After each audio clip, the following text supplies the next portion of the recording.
Toda taxa que alguma aplicação financeira cobra, ela diminui a nossa rentabilidade.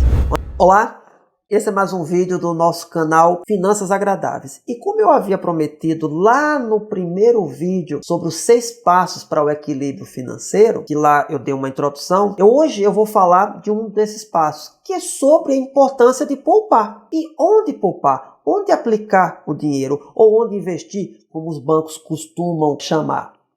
Eu te chamo para se inscrever no canal, se você ainda não está inscrito, curtir, compartilhar e deixar seus comentários, tá certo?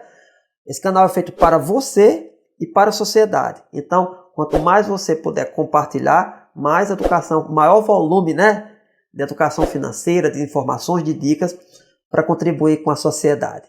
Então, vamos lá. Poupar. É muito importante ter esse hábito.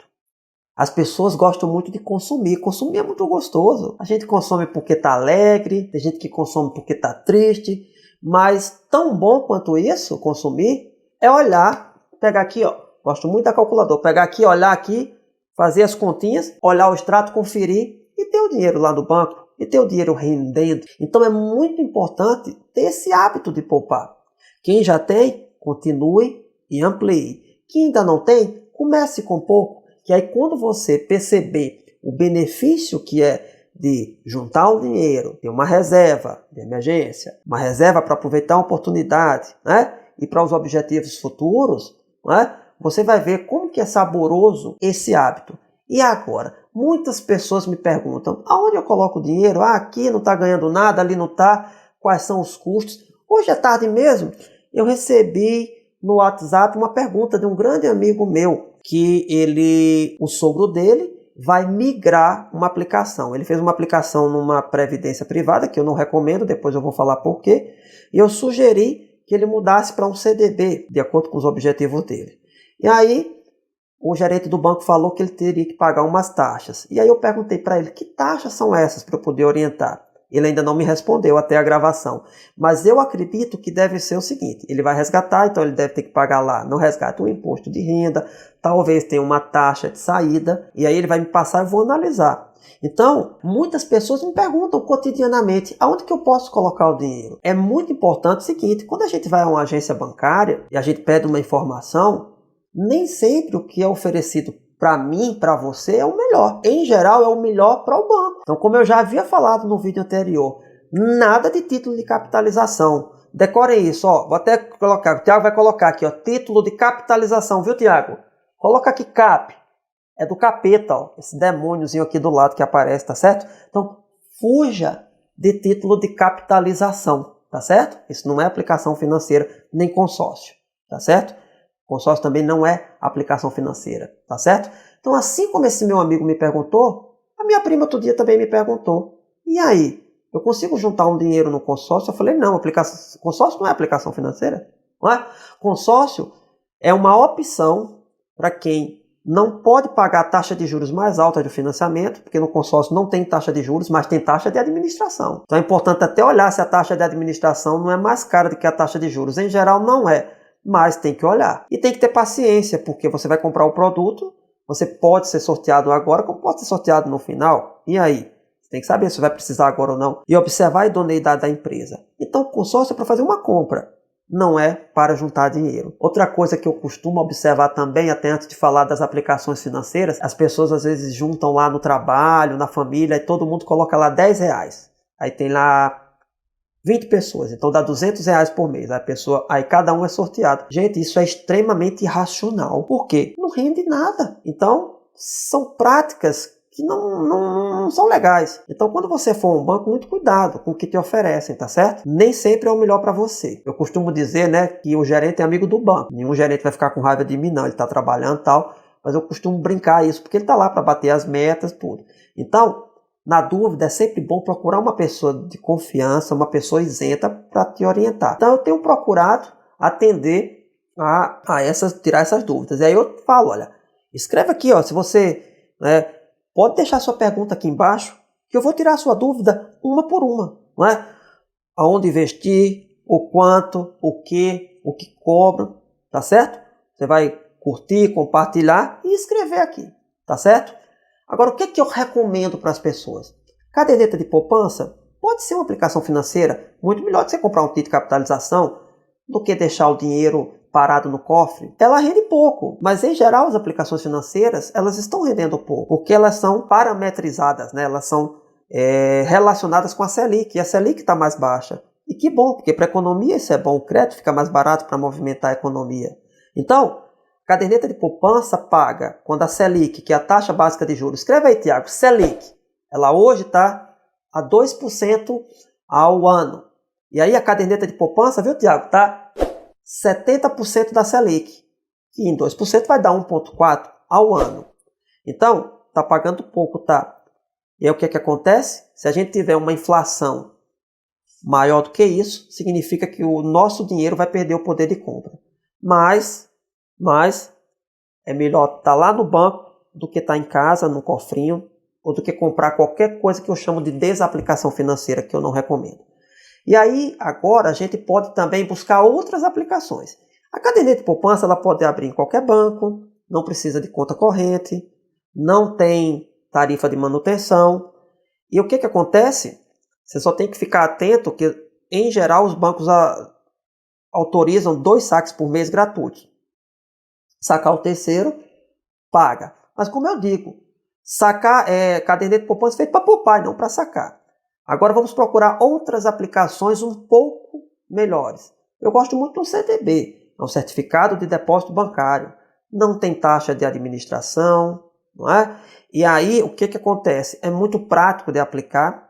Aplicações a partir de R$100. Por exemplo, sou cliente do Banco Digital, que a aplicação mínima lá R$100. Caderneta de poupança menos do que 100, né? Porque não precisa nem isso. Mas se você já pode aplicar 100, em geral o CDB paga um pouco mais do que a caderneta de poupança.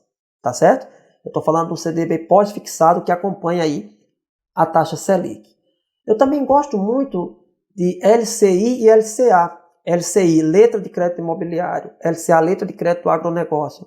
São aplicações que são isentas de imposto de renda, também não tem taxa de administração. Agora, em geral, você não pode sacar o dinheiro de imediato. Tem LCIs que você só consegue sacar depois de 90 dias e outras no prazo maior, prazos maiores. Quanto mais tempo você puder esperar, você pode ter um retorno melhor. Então são essas aplicações que eu gosto, como eu também gosto do Tesouro Direto, que eu já expliquei no vídeo. Tá lá o vídeo do Tesouro Direto, que você pode ver detalhadamente cada tipo de título. E lá no Tesouro Direto, a partir de R$30. Então essas são as aplicações financeiras que eu gosto, que eu recomendo. Como eu falei também no vídeo anterior, um CDB pós-fixado, uma LCI pós-fixada, uma LCA, o próprio Tesouro Selic, até mesmo a caderneta de poupança, são aplicações assim, para os seus objetivos de curto prazo, que você acredita que vai precisar desse dinheiro em até 2, 3, 4 anos, que tem a chamada liquidez, que você vai lá e saca. Lembrando que a LCI tem um prazo aí, eu gosto muito para o curto prazo de 90 dias. A partir de 90 dias eu já consigo sacar. Então, é muito importante você saber. Caderneta de poupança, não é? Assim como o Tesouro Direto, ela rende a mesma coisa independente do banco. Até porque o Tesouro Direto, o banco é apenas um intermediário. Né? Agora, todas as outras que eu falei aqui, elas rendem de acordo com o banco, de acordo com quanto você consegue poupar e de acordo até se você tem tempo para deixar o dinheiro ficar lá. Eu gosto muito dos bancos digitais, porque em geral eles pagam mais do que os bancos tradicionais. Tudo muito, muito prático mesmo, ok? Agora, tem aplicações financeiras que eu não recomendo, eu não gosto. Eu não gosto de fundos DI, eu não gosto de fundos de renda fixa, não é? Porque existe uma infinidade, cerca de 16 mil fundos, de acordo com a Febraban, existem no Brasil, diferentes. Então você tem que garimpar muito. Então, para muito especialista, vale a pena garimpar. Mas para aplicações financeiras para iniciantes, talvez o trabalho não compense. Esses fundos, não é? Eles têm o chamado Come-Cotas. O que é o Come-Cotas? Só lembrando aqui, caderneta de poupança, LCI e LCA não tem imposto de renda. Caderneta de poupança não tem nem IOF. E LCA e LCI eu vou dizer que não tem também, por quê? Porque o IOF só incide sobre o primeiro mês. Não conheço nenhuma LCI, nenhuma LCA que você consiga resgatar em menos de um mês, então também não tem. Agora, o CDB tem o IOF, o Tesouro Direto tem, o Fundo de Renda Fixa, o Fundo DI, que só incide no primeiro mês, tá certo? E todos eles aqui, que eu falei por último, né, ó, CDB, o Tesouro Direto, Fundo de Renda Fixa, Fundei, tem imposto de renda, tá certo? É um imposto regressivo, quanto mais tempo o seu dinheiro ficar, o imposto é menor. Se seu dinheiro ficar até 180 dias, o imposto é de 22,5%. 181 a 360 cai para 20%. 361 a 720 dias cai para 17,5%. Acima disso cai para 15%, como eu já havia explicado também só no do Tesouro Direto. Então, é um imposto regressivo. Só que CDB, Tesouro Direto, você só paga o imposto de renda quando você vai resgatar o dinheiro. Nos fundos de renda fixa DI, você paga o imposto de renda semestralmente. Ele é debitado lá da sua conta, numa alíquota de 15%, que é a menor. Se depois você fizer um saque dentro daquele prazo que a alíquota tenha seja maior, o banco faz o ajuste. Então, se você pegar um fundo de renda fixa, um fundo DI, que rende a mesma coisa que um CDB, que uma LCI, né? LCI não, porque LCI não tem imposto de renda, que um CDB, o que acontece? Como o imposto de renda do fundo DI e do fundo de renda fixa é tributado 6 meses, o seu rendimento vai crescer menos. E tem uma outra coisa também que eu não gosto. Esses fundos têm taxa de administração, que diminui a rentabilidade. Né? Ainda tem outra coisa. Os fundos DI, os fundos de renda fixa, não são garantidos pelo Fundo Garantidor de Crédito, que é o FGC, que garante até 250 mil de proteção para você, que é cliente de uma instituição bancária, caso o banco venha quebrar, por instituição e por CPF. Então os fundos não têm essa garantia. O Tesouro Direto também não tem. Quem tem? Caderneta de poupança, CDB, LCI e LCA. Então, por tudo isso, eu não recomendo esses fundos. E muita gente me pergunta assim, Fernando, vale a pena fazer uma previdência privada? Um VGBL, um PGBL? Eu falo, eu não gosto. Eu não conheço nenhuma vantajosa. Por quê? Por conta dos custos de transação, das taxas de administração, taxa de entrada, taxa de saída, taxa de performance, taxa de carregamento. Tudo bem que tem diminuído com o passar do tempo, mas no cenário de queda de taxa de juros como que a gente vive no momento, toda taxa que alguma aplicação financeira venha cobrar, ela diminui a nossa rentabilidade. E outra coisa, em geral, as previdências privadas compram muitos títulos públicos. Por que eu vou comprar um PGBL, um VGBL, se eu posso comprar no Tesouro Direto, eu mesmo administrar o meu patrimônio? Então, eu não recomendo essas aplicações. Eu não recomendo. Não é? Então, gente, de uma maneira geral, gaste menos do que ganha, poupe. Escolha dessas que eu falei, das que eu gosto, das que eu recomendo, para você começar a juntar o seu dinheiro. Agora, como eu já alertei, no cenário de queda de taxa de juros, o meu, o seu, o nosso patrimônio financeiro, ele vai crescer não mais pela rentabilidade, e sim pela disciplina que a gente tiver de poupar todo mês. E se a gente tiver bons hábitos de educação financeira, como eu venho falando nos vídeos, que a gente possa economizar e parte e para poupar, aí sim, pelo montante que a gente conseguir poupar, quanto mais cedo a gente conseguir, do que a própria rentabilidade. A rentabilidade realmente ela é importante? Mas ela está baixa. E é muito importante observar sempre a rentabilidade até em relação à inflação. Por quê? Porque a inflação corrói o poder de compra. Então, deixa aqui o seu comentário, a sua dúvida, que eu vou te orientar, tá certo? Siga aí o nosso canal, curta, compartilhe e até o próximo vídeo. Foi de uma vez só, hein?